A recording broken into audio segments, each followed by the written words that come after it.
Bedenkt natürlich wie immer, dass ihr parallel zum Bogenrücken arbeitet. Das heißt, ich sage es häufig genug, wenn der Bogen sich ein wenig verdreht, müsst ihr dann auch parallel zum zum Bogenrücken arbeiten.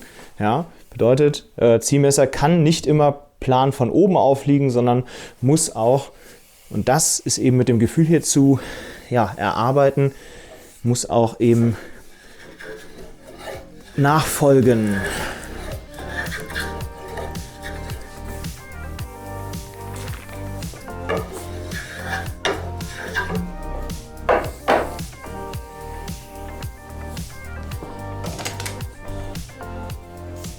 Im Anschluss an die Dickenreduzierung ziehe ich immer 1, 2 Züge mit dem Schweifhobel nach. Das dient dem im Vorvideo schon erläuterten Kantenbrechen, dass ich hier keine scharfen Kanten habe. Das mache ich eigentlich so nach jeder Dickenreduzierung, wenn es dann wirklich wieder zu einer scharfen Kante gekommen ist. So, erste Seite ist erstmal fertig.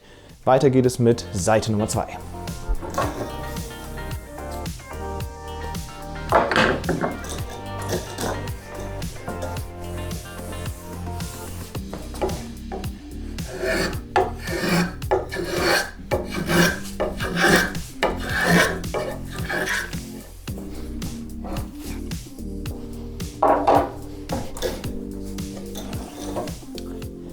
So, ich bin jetzt der Meinung, dass ich mit einer leichten Dickenreduzierung schon ein bisschen was bewirkt habe. Und ob das wirklich der Fall ist, das kann ich natürlich jetzt im sogenannten Bodentiller auch ausprobieren. Bevor ihr das erste Mal in den Bodentiller hineingeht, achtet durch das Gefühl, Daumen, Zeigefinger, Haptik darauf, dass es keine Ungleichmäßigkeiten gibt, was die Dicke des Wurfarms angeht. Das sollte jetzt schon sehr genau sein, dass ihr dort keine Schwachstellen erfüllen könnt oder halt eben zu dicken Stellen.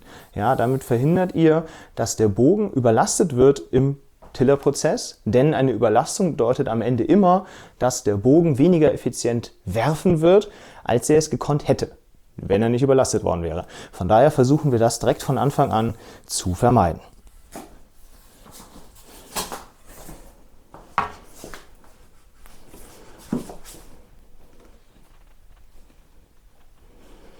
Ja, ein wenig mehr, ein wenig mehr. Ihr seht hier übrigens, an der Stelle macht ja mein Wurfarm einmal hier einen Deflex, das heißt in Richtung späterer Biegung, und auf der anderen Seite hier hat er wieder einen Reflex. Das sind gefährliche Stellen, denn ein Reflex ist natürlich auch erstmal Reflex gebogen und wird später in der Biegung entgegengesetzt belastet. Das heißt, diese Stelle sieht erstmal steifer aus, als sie eigentlich ist. Das ist gefährlich. Wenn man diese Stelle mit dem Reflex jetzt zu stark schwächt, holt man sich da wieder einen Knick hinein. Also auch hier immer darauf fühlen wirklich, immer darauf aufpassen, dass das Gefühl stimmt, dass alles gleich dick ist. Denn nur wenn man dran entlang fühlt und sagt, es ist alles gleich dick, kann man am Ende auch wirklich sicher sein, dass man sich keine Schwachstelle einbaut. Gerade bei Reflexenstellen wirklich, wirklich wichtig. Ja, und dann gehen wir in die zweite Runde. Es wird erneut Holz abgenommen vom Bogenbauch. Wer möchte, kann das natürlich auch mit einem Schweifhobel machen. Man muss nicht das Ziehmesser hierfür benutzen. Je feiner man arbeiten möchte, desto eher würde ich euch als Anfängern raten, einen Schweifhobel zu benutzen. Denn hiermit kann man kontrolliert Späne abziehen, auch wenn man noch nicht so geübt ist. Sehr gleichmäßig vor allem. Dieser Vorgang ist auch mit dem Ziehmesser möglich, allerdings braucht man dafür natürlich dementsprechend mehr Übung im Umgang mit dem Ziehmesser. Das traue ich mir hier jetzt noch zu, aber später werde ich garantiert auch mit dem Schweifhobel weiterarbeiten.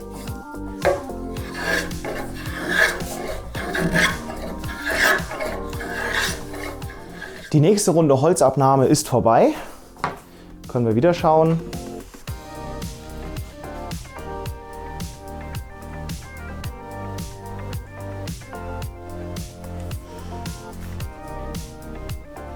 Es tut sich was. Langsam aber sicher kommt der Bogen dahin, wo er hinkommen soll, nämlich überhaupt in eine vernünftige Biegung.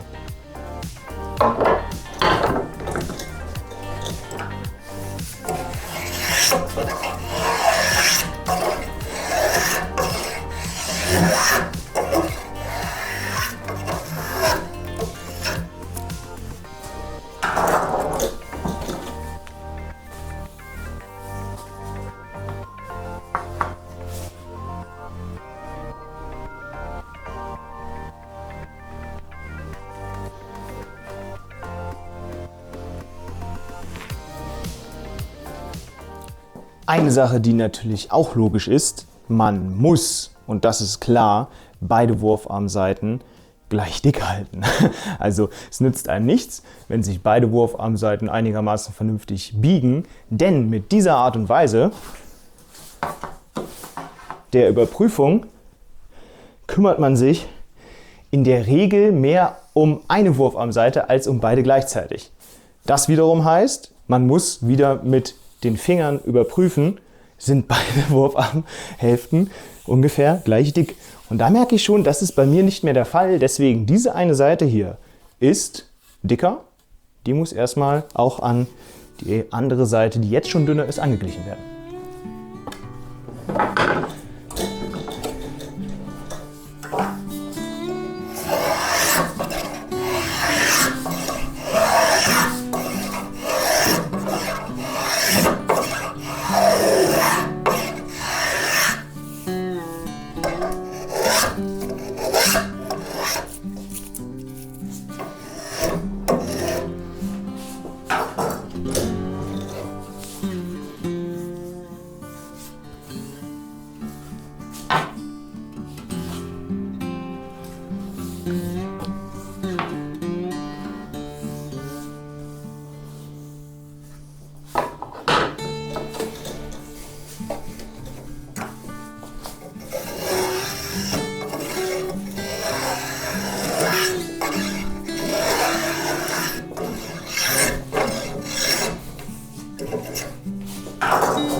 Okay, an dieser Stelle würde ich als erstes mal euch eine genaue Daten- und Faktenlage zukommen lassen, wie dick, wie breit jetzt hier die einzelnen Wurfarme sind.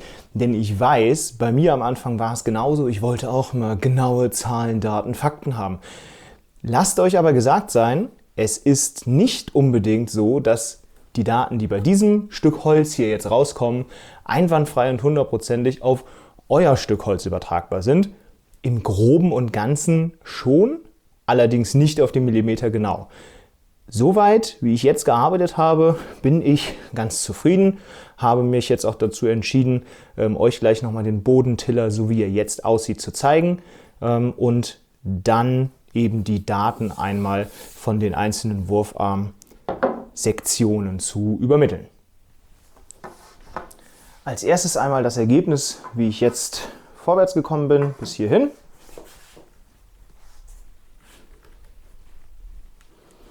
Es kostet mich immer noch relativ viel Kraft, ihr merkt das, den zu biegen.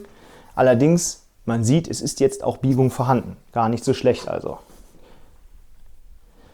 Der Wurfarm vom Gefühl her ist ein bisschen weicher als dieser Wurfarm. Das stellt ihr dann auch fest, wenn ihr beide miteinander vergleichen solltet.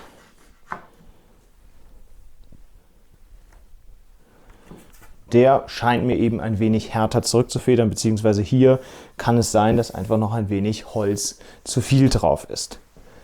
Jetzt zu den genauen Zahlen, Daten und Fakten zu diesem Wurfarm.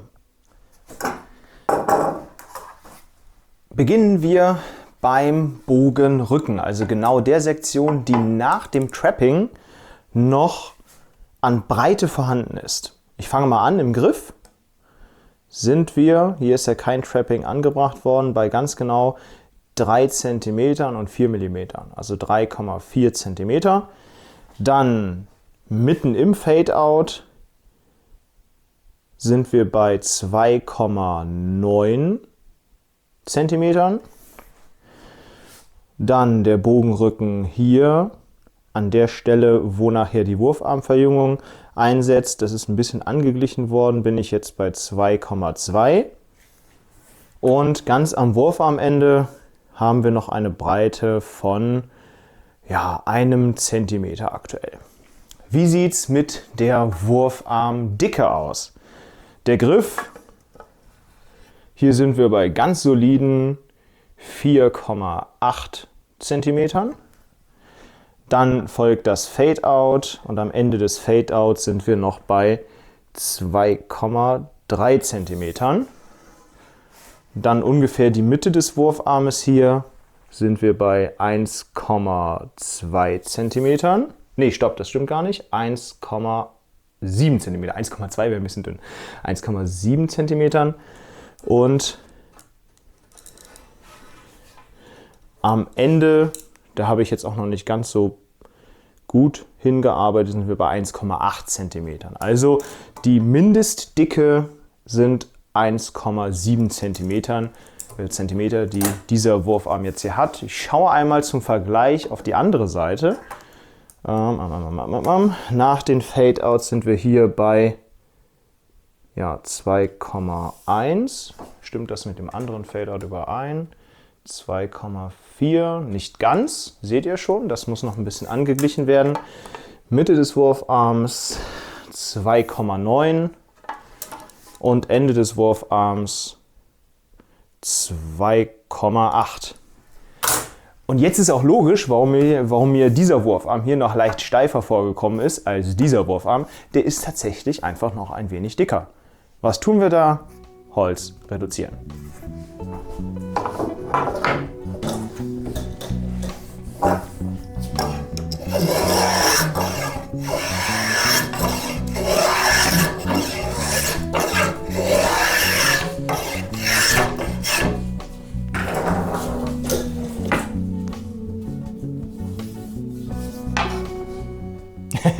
Ja, okay.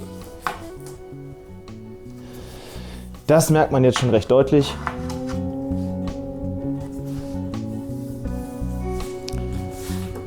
Schauen wir uns das Ganze nochmal an.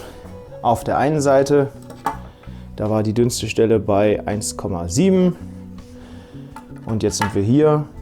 Das geht auch sehr flott bei 1,8. Ja. Jetzt sind die beiden Wurfarme halbwegs gleich. Und ich habe es auch direkt gemerkt beim Runterdrücken hier im Bodentiller. Der Wurfarm ist jetzt nochmal ein deutliches Stück weniger stur, weniger störrisch geworden. Und das bedeutet, an dieser Stelle würde ich den Prozess des Bodentillers beenden und auf das nächste YouTube-Kapitel zum Bogenbau überleiten. Viel Spaß beim Nachbauen und bis zum nächsten Mal.